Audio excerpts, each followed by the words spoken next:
What is going on, you stallions and stallionettes? So Xbox insider Jeff Grubb, who has been accurate more often than he has not, alludes to the fact that there are two unannounced Xbox Series S and X games, exclusives. Of course, they are going to be Microsoft exclusives, as there are no Xbox console-specific exclusives because they are in the Microsoft ecosystem and will be playable on the Windows 10 PC as well. So first of all, we're going to cover what these two games are. We do have a little bit of detail about them, what genre they are. We do not have any working titles or project names or anything like that. And then on the second part of the video, I'm going to touch on a little bit about the whole debacle with people saying that there are no Xbox exclusives. The lime green side of the house don't really care about that aspect of the console wars, which if you're still trying to fight a console war in 2021, I don't really know what to say. I have both consoles and a Switch and a 3080 PC, and that sounded like a flex. It's not. More so just that I'm a well-rounded. I don't mean because I'm overweight right now. I mean well-rounded as in, if it's good, I'm going to play it, and I'm going to point out the pros and cons of every platform. That's part of being a non-biased content creator. Wow, that intro got really serious. Let's get this thing.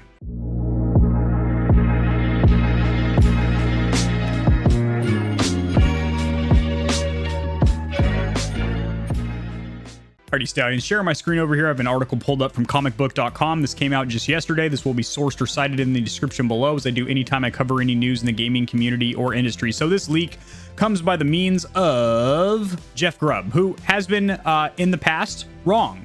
However, he's been correct even more times. So again, anytime I cover any gaming news, I always blatantly caveat that, hey, this is a leak, or hey, this is official, this is from Sony or Nintendo, or hey, you know, this is most likely correct because it was a data mine file, so it's already on the console, but it's not released to the public yet. So that way you kind of have an idea of how valid and how solid this information is. I'm never trying to mislead any of my viewership or anything like that. According to the new report, Xbox has two unannounced Dragon games in the works. One of them is apparently a behind-the-back Destiny-style IP, so an original game. It's not like any other, you know, it's an original IP, intellectual property, which is going to be developed by IO Interactive, the makers of Hitman. So, solid development house and a Destiny-style game? Oh yeah, I'll give it a taste. Meanwhile, the other game is supposedly an MMO, though it remains a mystery who's behind it. So that one we have hardly any detail. We know the genre. It's an MMO, and it's dragon themed. We don't know what development house it is. And then as of now, unless they get delayed, which I do have a feeling that Halo Infinite will be delayed again, to be honest. After watching the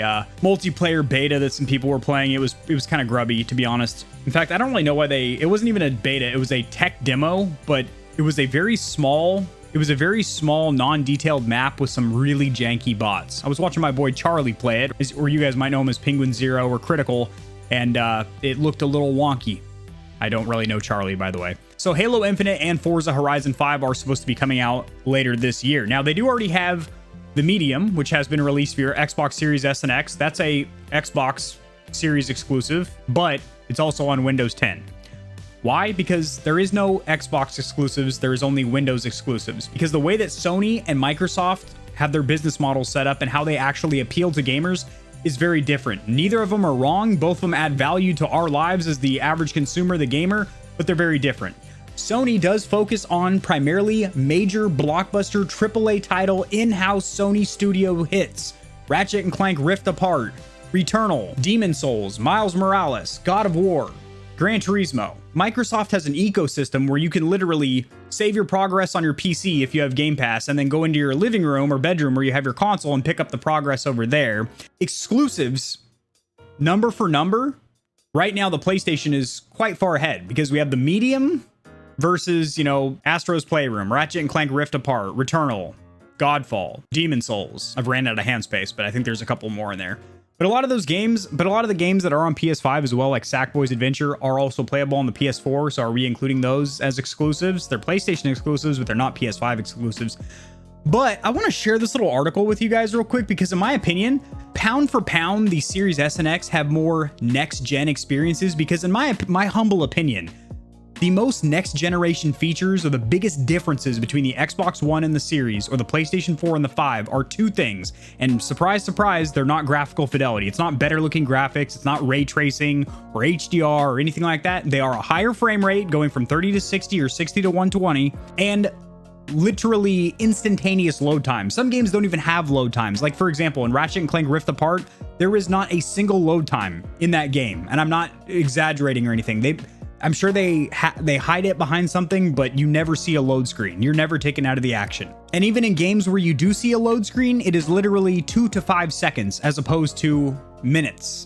Playing in a casual console environment on your couch, on your TV, with a controller at 120 frames per second, that's pretty next gen in my opinion. And the load times or lack thereof.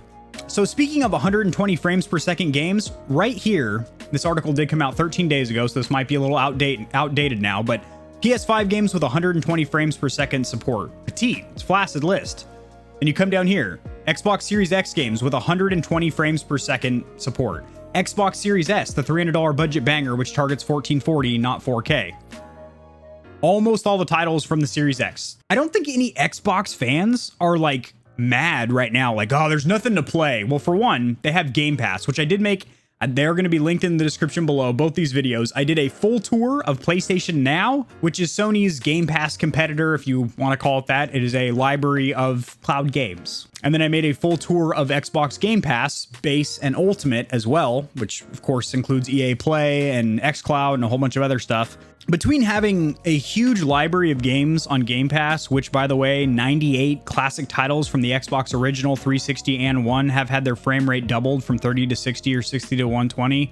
Not to mention all these games here that you can either pop in the disc that you have or download it from Game Pass, run at 120 frames per second with no load times. I don't really feel like the Series S or X. Like if I only own that one console, I wouldn't be like, oh, there's nothing to play on this damn thing. But I will say, as far as next gen exclusives, like full on 9th generation home console exclusives, the PlayStation does have more. But as far as next gen experiences, if we're going by my set in stone book here of next gen being 120 hertz, there's no shortage of titles here either. So in my humble opinion, both consoles are great. I play them both quite a bit. Play my PC too. Sometimes I'll pop on that headset, that VR headset back there as well. Hey, some retro consoles over here. They get fired up sometimes. As long as something is enjoyable, it helps me unwind after a stressful uppercut to the nutsack day at work. I don't really care if it's lime green or blueberry balls blue. So it is nice that there are potentially 2 unannounced Xbox exclusives in addition to Halo Infinite and Forza. If you have Game Pass, you're not in any shortage of like games to play right now at 120 hertz with minimal load times. If you guys enjoy this gaming news, liking it will help it to get seen by more gamers. This information will reach and assist them as well, which in turn helps me grow this channel, which I do greatly appreciate. Subscribe for more content like this. I cover news in the gaming community and industry, as well as tutorials helping you get set up streaming and YouTubing and honest gaming peripheral reviews. And I do have a merch store, so if you're sick of walking around naked and getting the police called on you, buy yourself a shirt. You're sick of putting hot coffee in your hands because, well, your skin is not thanking you for it. Get yourself a mug. You go to get the mail and you're stepping on broken glass and shredded ass, put some flip-flops on those gnarled hooves of yours. I'll see you guys in the next video. Should be tomorrow. It's Upload Daily. Peace.